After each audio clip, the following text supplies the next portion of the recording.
Hello and welcome back to Behind the Wall. Today I'm going to be discussing based on stats and statistics. Wait, those are the same things.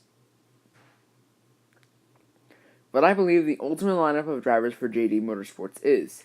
I've had this idea for a while, and after seeing the performance of JD Motorsports this year compared to the last few years, I think I now have enough material to work with to determine what the ultimate lineup for JD Motorsports is. A requirement to be on this list is that you must have competed in at least 10 races with the team so I can judge you properly without being biased against a driver with only one start with the team. Another requirement is that you have to have been competing or competed with them since 2013, so you won't see Jeremy Clements or Johnny Chapman on this one. So without further ado, let's get started. So the first driver we're going to take a look at is Landon Cassill. Cassill started with the team in 2013 at Texas and drove for the team for 3 years before moving on to the Cup Series completely full-time. His results were pretty consistent, but averaging around the 20s, which is the team's standard performance, so he's already a good candidate for a spot on this roster. But something that holds him back is his considerable amount of DNFs in his cars. Despite 2014 being his best year overall, he had 7 DNFs that year. 7! And then he had another 5 DNFs each year in 2013 and 2015, adding up to a grand total of 17 DNFs with the team. Cassill would be a solid choice for the team since sponsorship wouldn't really be an issue, but his DNFs are something to put into consideration for this one. The next driver I have to look at is Mike Wallace. Looking at his results, his only top 10 was at Talladega in 6th place.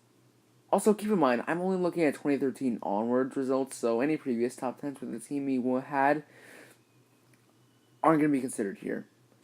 Looking at his results, he averages around the late 2080s to the early 30s, which is a downgrade from Landon Cassill's results. But he only scored 5 DNFs in 2013, which is the only season I'm considering that he was with the team. His results might have been the bad consistency, but at least he can still run on track when he has a bad day. Next we have... Oh, I completely forgot I drove for the team. We have Jeffrey Earnhardt. Looking at his results, he averaged around the top mid-20s to the early 30s. He looks like a better candidate than Mike Wallace, but what sets him off is his DNF tally. He had 9 DNFs in one season. 9 in one season! I can already see someone saying, but Landon Cassill had 17 DNFs. Doesn't that make Earnhardt better? No! It doesn't! Those DNFs came across the span of 3 years with the team. Earnhardt DNF'd those many times in the span of one season. Still think Earnhardt is a better candidate than Cassill? I'll give Earnhardt this. He at least does know how to have consistency, so he's still in the running. Now we have Ross Chastain. When Chastain first started with the team, his results were a surprise for that team, considering that he got a few top 10s and some early finishes in the top 15s. Despite 5 DNFs that year, Chastain came back next year and improved. He only got 40 DNFs and averaged around the mid-20s, which is a big step up for the team. And then 2017 got even better. Only 2 DNFs. He got some more top 10s and even earned a top 5. This year's looking pretty good as well, considering that he already has 3 top 10s despite 2 DNFs. While his finishes outside the top 20 are alarming, and his DNF total is something to worry about, his average finish is more than enough to prove that Ross Chastain is a worthy driver to Johnny Davis Motorsports. Next we have Harrison Rhodes. His first year with the team was pretty horrible. He didn't crack the top 20 once except for a 9th place in Daytona in July. And he suffered 11 DNFs that year. 11! He somewhat improved, but overall, he still had 8 DNFs and no good runs. While I did think Harrison Rhodes was one of the best drivers on this team, these stats are making me rethink that statement. He's still an option for the roster, but I'm still kind of skeptical about his inclusion on the Ultimate Team. Now we have Ryan Preece. While we all would like to think that he started out at JGR, Preece actually started his NASCAR career with this team.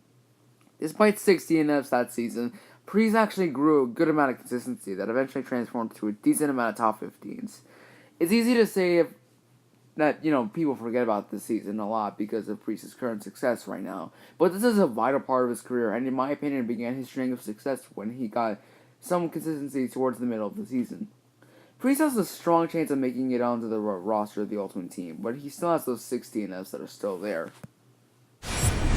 Garrett Smithley, despite having 3 DNFs, had the consistency to finish mostly around 22nd. This is the bar set by Ross Chastain and other drivers before JD Motorsports. However, 2017 is another story. He got 7 DNFs and his consistency dropped slightly from around 22nd to near 25th most of the time. Despite this, there is no denying the great amount of consistency by Garrett Smithley, so he's a big competitor for a spot on the Ultimate Team. The final driver I will be taking into consideration is... Do I have to talk about him? Fine. Vinnie Miller. Even though he only has 2 DNFs, he has not performed the best. He averages around the late 20s to the early 30s, which by Johnny Davis standards is not good. I stand by my decision that Vinnie Miller was not necessary to be added to the team. And then instead of asking Harrison Rhodes to come back, they asked Matt Mills to join the car, who I can already tell you wouldn't even make the Ultimate Team consideration list. And despite Miller's average results, his somewhat consistency gains him a spot for consideration, although I can tell you now, he will not go anywhere. Now, after looking at all the factors, I've determined what the Ultimate Team for JD Motorsports is. And I'm not having someone drive the 15 car because the 4th team was not necessary. The first slot goes to... Ross Chastain. This seems obvious and a bit of a cop-out, but Chastain has proved that he's mastered the equipment he's working with, and that's extremely proven when you look at some of his finishes with Premium Motorsports. Based on his performance and finishes, I could see Chastain staying with JD Motorsports for years to come, and that gets him a spot on the Ultimate Team. The next driver is... Ryan Preece. I'm pretty sure he's happy at Joe Gibbs right now, but his results at JD Motorsports show that had he been with the team longer, he could have been a great driver in their stable. Not to mention that if Preece ever went back to JD Motorsports, he could carry some of that raw talent from JGR to potentially get some wins with Johnny Davis.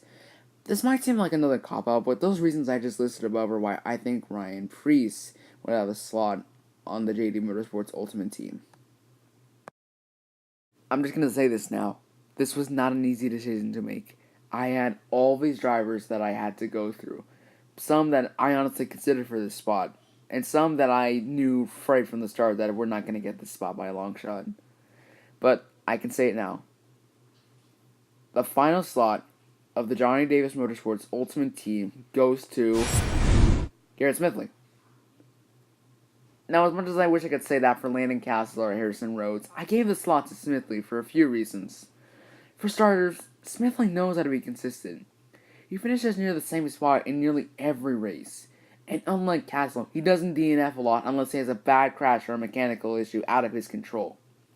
And Smithley knows how to rack up some decent points. He finished near the top 20, and even at some point probably in front of the top 20 in points. Sometime around last year, maybe. So with his great consistency, coupled with his ability to not have a ton of DNFs, that is why Garrett Smithley earns the last slot on the Ultimate Team for Johnny Davis Motorsports. So this is what I think would be the Ultimate Team for Johnny Davis Motorsports.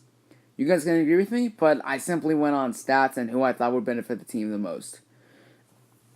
In my opinion, Johnny Davis has such a good operation going on. He's one of the less powerful teams in the Xfinity Series, but he's providing the sport such raw, unbridled talent. Ryan Preece, where do you think he went after he left JD Motorsports? He went on to prove that he was a good driver in the form of Gibbs, although technically anyone can prove that they're a good driver at Gibbs, well, except for JJ Yeley, but we don't talk about him. Ross Chastain has proved that Johnny Davis has some good equipment by making the most out of the equipment he has. Garrett Smithley has done a phenomenal job. All the drivers I mentioned, except for Vinnie Miller and Matt Mills, have done a phenomenal job in their equipment. I really hope Johnny Davis becomes one of the more powerful and prominent owners in the Xfinity Series in the future, because this man knows how to run a team. Well, except for the fact that when he replaced Harrison Rhodes with Vinnie Miller, but I've talked about that enough. So, thank you all so much for watching, and I would actually like to do more videos like these in the future. Thank you all for watching, and I'll see you all tomorrow for Afterthoughts.